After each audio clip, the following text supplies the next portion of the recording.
I always saw myself as a dedicated wife and mother. My marriage wasn't perfect, but it was steady, a predictable rhythm of days blending into quiet evenings. My husband, Greg, and I had settled into a kind of comfortable numbness, our shared history built on years of raising our kids and surviving life's challenges together. But somewhere along the line, the spark that once lit up our relationship had faded into a quiet, unspoken distance. Looking back, I think I convinced myself that this was just what growing older together looked like. A natural progression, I guess. But now, I'm not so sure. Our son, Tyler, had just turned 21, and it felt like a door had opened to a whole new chapter in his life. With his newfound independence came a flood of friends and parties. Most weekends, our house was filled with loud laughter, the clinking of beer bottles, and the kind of energy only a group of young adults can bring. Amid all that noise, I found some comfort in knowing Tyler was happy and surrounded by people who cared about him. One of those people was a guy named Jake. He stood out from the rest in a way I couldn't quite put into words. There was something about him, a quiet confidence, maybe, or just this magnetic presence that drew people in. Jake was tall, with sandy blonde hair and an easy smile that seemed to light up whatever room he walked into. At 24, he was only a few years older than Tyler, but he carried himself with a maturity that made him seem worlds apart. I'll admit it, there was something about Jake that stirred feelings in me I hadn't felt in years, feelings I thought were long gone.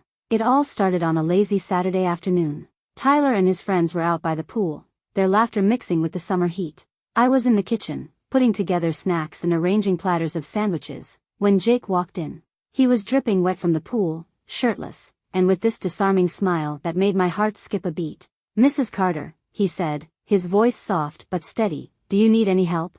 I tried to keep my eyes on the platter, offering a polite, "No, thank you, Jake. You should go back and enjoy yourself." But he didn't leave. Instead, he lingered by the counter, watching me with this intensity that made it hard to breathe. "You always take such good care of everyone," he said quietly.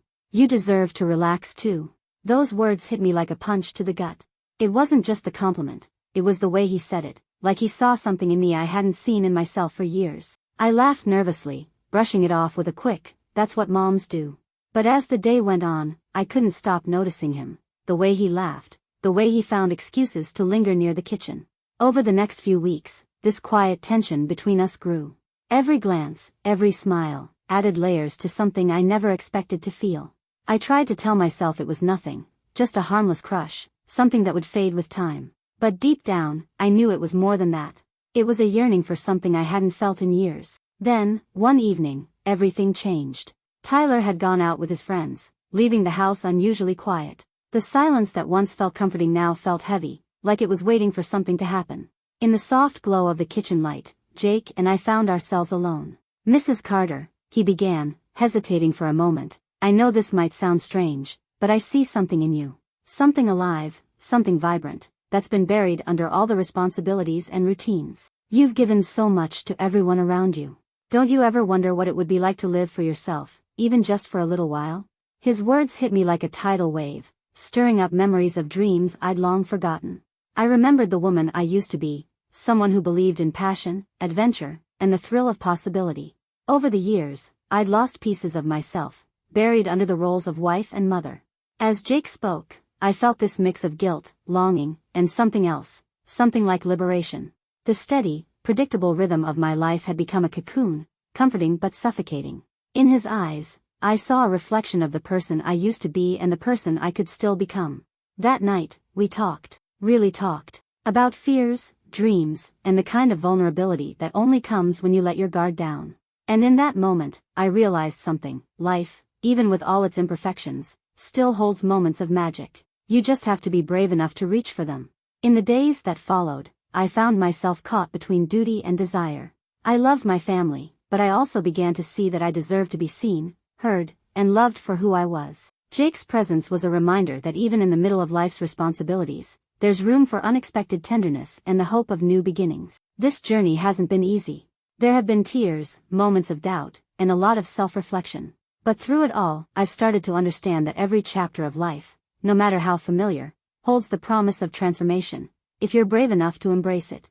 In that small, ordinary house where laughter and routine once ruled, a new story began to unfold. A story of rediscovery, of finding beauty in vulnerability, and of the courage to open your heart to the unexpected. And though the future is still uncertain, know this, I've awakened to a life full of possibility, where even the quietest moments can spark a flame that burns brighter than 1,000 untold dreams. After Tyler had gone out with his friends, the house fell into an unusual, almost eerie quiet. A silence that felt heavy, like it was waiting for something to happen. Jake stayed behind, claiming he wasn't feeling well. And for reasons I couldn't explain, I felt this pull, this undeniable pull, toward him. I offered to make Jake some tea and asked him to sit with me in the living room. The soft clink of the teapot and the low hum of the fridge filled the space as we started talking. In that quiet, vulnerable moment, I realized how easy it was to open up to him. Jake listened with this intensity one hadn't felt in years, his eyes locked on mine, steady and full of a compassion that cut through the numbness of my everyday life. It's funny how someone can make you feel seen in a way you didn't even know you needed. I told him about my frustrations, the fears that kept me up at night, and this deep loneliness I'd never fully admitted, not even to myself. With every word, I felt something old stirring inside me, a longing for connection and understanding that had been buried for way too long. When I finally stopped talking, Jake reached out and gently took my hand. His voice was barely above a whisper as he said, "You're incredible, Mrs. Carter. You deserve to feel alive." Those words, so sincere, so tender, sent a shiver through me. It was this mix of hope and fear, like standing on the edge of something I wasn't sure I was ready for. Before I could even think of a response, he leaned in and kissed me. That first kiss was soft, almost hesitant, but then it deepened, and suddenly it was like every rational thought in my head just disappeared. All I could feel was this overwhelming sense of being seen, of being wanted. It was like a fire had been lit inside me, one I hadn't felt in years. But of course, life has a way of snapping you back to reality. Just as the intensity between us started to grow, the front door swung open, and Tyler's voice called out. Panic shot through me, and Jake stepped back quickly, his face unreadable. Just like that, the moment was over. The rest of that evening passed in a blur. I could barely look Tyler in the eye, torn between guilt and this strange exhilaration that wouldn't let go. In the days that followed, Jake and I never talked about what had happened, but the memory of that kiss hung between us like a dangerous secret. I knew it was wrong. I knew I was risking everything. But there was this tiny, stubborn part of me that couldn't stop wondering what might happen if I let myself follow that spark. That night, lying in bed next to Greg, his snoring a steady rhythm in the background, I barely slept. My mind kept replaying the kiss, the warmth of Jake's lips, the way his hand had lingered on mine, the intensity in his eyes that seemed to promise something I hadn't felt in years. I was torn between terror at what I'd done and this desperate craving for that newfound intimacy. The next morning, I woke up with one clear goal, to keep my distance from Jake. Every part of me screamed for space, for time to figure out what the hell I was doing. Tyler was busy with a group project, so I told myself that meant he wouldn't be around, and I clung to that thought like it was my only lifeline. But of course, life doesn't always give you what you want. Late that afternoon, the doorbell rang, shattering whatever fragile piece I'd managed to scrape together. My stomach dropped when I opened the door and saw Jake standing there, holding a small box of tools. He looked casual, like nothing had changed, but I could see it in his eyes, that flicker of something deeper, something unspoken. Tyler mentioned you needed help fixing the cabinet in the laundry room, he said with a smile that didn't quite reach his eyes. I stood there frozen, caught between the urge to send him away and this weird, magnetic pull I couldn't seem to resist. Finally, I stepped aside, the tension between us so thick it felt like you could cut it with a knife. It's in the back, I managed to say, my voice stiff even though my heart was racing.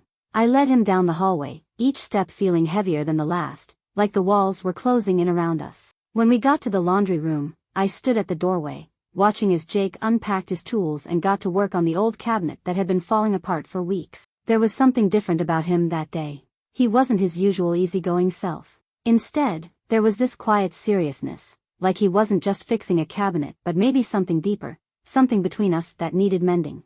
I watched him in silence, torn between the whirlwind of emotions inside me.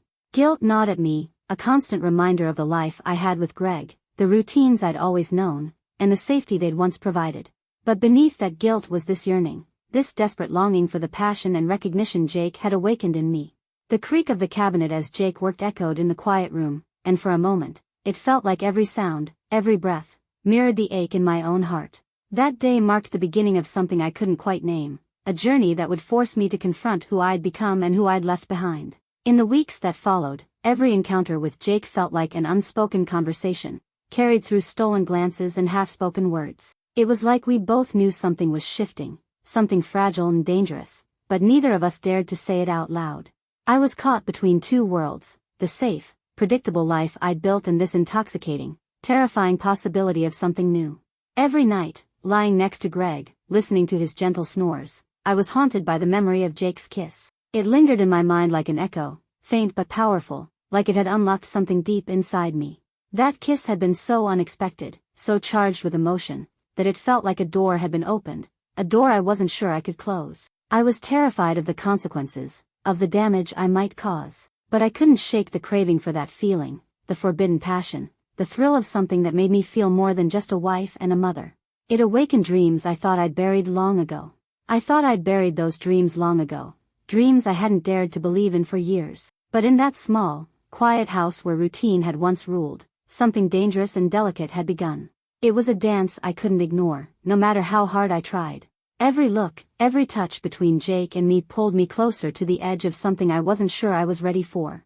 It promised heartbreak, sure, but also this intoxicating chance at renewal. Even as guilt gnawed at me, even as I wrestled with the choices I'd made, there was this small, fragile part of me that refused to let go.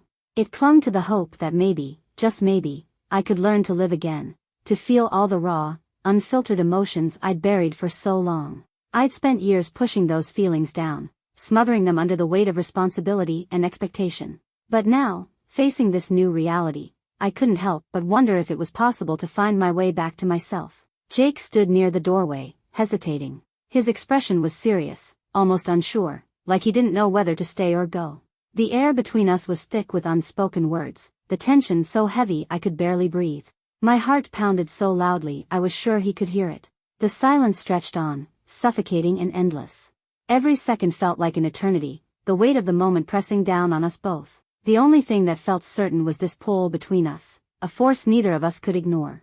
When Jake finally finished what he was doing, he turned to face me. His expression was unreadable, a wall of silence between us. The tension in the room was unbearable. "Mrs. Carter," he began, his voice hesitant, like every word was being measured carefully. There was uncertainty in his tone, but underneath it, I could hear something darker, something more dangerous. Before he could say more, I couldn't hold back anymore. My voice broke the silence, trembling with fear and something else, something like longing. "It was a mistake," I blurted out, the words feeling like they were choking me. A moment of weakness. But even as I said it, I wasn't sure I believed it. Jake took a step closer, and I instinctively stepped back, my back hitting the wall. I was trapped, his presence overwhelming. The air around us felt charged, like it was alive with something I couldn't name. He was so close. Too close. I could feel the heat of him, smell the faint scent of his cologne. It was intoxicating and terrifying all at once. Was it really a mistake? His voice dropped to a whisper, soft but insistent. The question hung in the air, so close to the truth it felt like it might burn us both. "Because I can't stop thinking about you," he continued, his voice low and intimate. "About how it felt to kiss you." My heart raced, my breath catching in my throat. There was a war inside me, a battle between the part of me that wanted to push him away and the part that couldn't deny the truth. I couldn't lie to myself anymore. I couldn't pretend I didn't feel the pull toward him, the magnetic force that drew me in every time our eyes met, every time he spoke. My resolve was crumbling, piece by piece. His hand reached out, brushing gently along my cheek. The touch was tender, almost reverent, and it sent a wave of warmth through me. "You deserve more than this life," he murmured, his voice thick with sincerity. "You deserve to feel alive, to feel wanted." Those words, they hit me like a bomb. The walls I'd built around my heart, the ones I'd carefully constructed over the years, started to crumble. I could feel them breaking down, piece by piece. Before I could stop myself, I leaned into him, unable to resist the pull any longer. Then he closed the distance between us completely, his lips capturing mine in a kiss that was urgent, desperate. There was no hesitation now. No guilt. No second thoughts. Just raw, unrestrained passion. His hands were on me, his touch igniting something deep inside, a fire I hadn't felt in years. It reminded me of who I was before I became just a wife, just a mother. It made me remember what it felt like to be desired, to be wanted, not for the roles I played, but for me. In that moment, I wasn't just Mrs. Carter. I was me, alive, whole, and caught up in something I couldn't control. We stumbled into the laundry room, our steps unsteady. The ordinary surroundings, the hum of the dryer, the scent of detergent, the neatly stacked baskets, seemed to mock the wild intensity of what we were doing. This was the space of my everyday life, my routine. But in that moment, it all faded away, drowned out by the reckless abandon of what was happening between us. Every kiss, every touch unraveled everything I thought I knew, pulling me into a place where nothing else mattered. Not my marriage, not my family, not the consequences. The world outside ceased to exist. It was just us, and the fire we'd lit together. When the heat of our passion finally began to fade, we were left breathless and still. An oppressive silence filled the room, the weight of what we'd done settling over me like a suffocating blanket. I couldn't look at him. I couldn't meet his gaze. All I felt was shame, creeping in to replace the euphoria I'd just experienced. "This can't happen again," I whispered, my voice barely audible. It was more to myself than to him, like saying the words out loud might somehow give me back some control. But even as I said it, I knew it was a lie. A desperate attempt to hold on to something solid, and everything else was slipping through my fingers. Deep down, I knew I'd never be able to forget this. I'd never be able to walk away. And that scared me more than anything. I was left drowning in a storm of emotions, each one crashing into me like waves I couldn't escape. Every text, every fleeting glance Jake and I shared had stirred something inside me. Something I thought I'd locked away for good. It was like waking up from a deep sleep, suddenly aware of desires and passions I'd buried under years of routine, responsibility, and fear. You ever feel like you've been living on autopilot, only to realize you've been asleep the whole time? That's what this was like. I couldn't shake the memory of his kiss, the way his lips had lit a fire in me, the way his touch had reignited a hunger I'd forgotten even existed. It was a hunger I wasn't sure I could ignore anymore, no matter how hard I tried. And trust me, I tried. I was terrified, more than I'd ever been in my life. But at the same time, I couldn't deny this craving, this pull towards something that scared the hell out of me. It was like an obsession, this desire that pulsed through me, demanding to be felt. I didn't understand it, but I couldn't push it away either. That night, as I lay awake in the dark, Greg's steady breathing beside me felt like a cruel joke. He was peaceful, completely unaware, while my mind was a battlefield. Every thought was consumed by Jake, every memory of our stolen moments replaying in vivid detail, carving itself deeper into my soul. I kept asking myself, how did I get here? How did I let this happen? I started questioning everything I'd ever believed, everything that had shaped the life I'd built. The roles I'd played, the expectations I'd followed, the choices I'd made, it all felt like it was crumbling around me. I couldn't help but wonder if, for just that one night, I'd actually lived. If I'd broken free from the monotony and touched something real, something raw. But now, standing on the edge of everything I knew, I could see how dangerous this was. Every secret, every kiss, every moment had the power to destroy the life I'd worked so hard to build. I tried to convince myself it was just a mistake, a moment of weakness, a lapse in judgment. But deep down, I knew better. I'd tasted something so intoxicating, so freeing, that it threatened to unravel the person I'd always been. It wasn't just physical. It was deeper than that. It was like Jake had lit a fire inside me, and now I didn't know how to put it out. As I faced the consequences of that night, I realized there was no going back. I couldn't unfeel what I'd felt.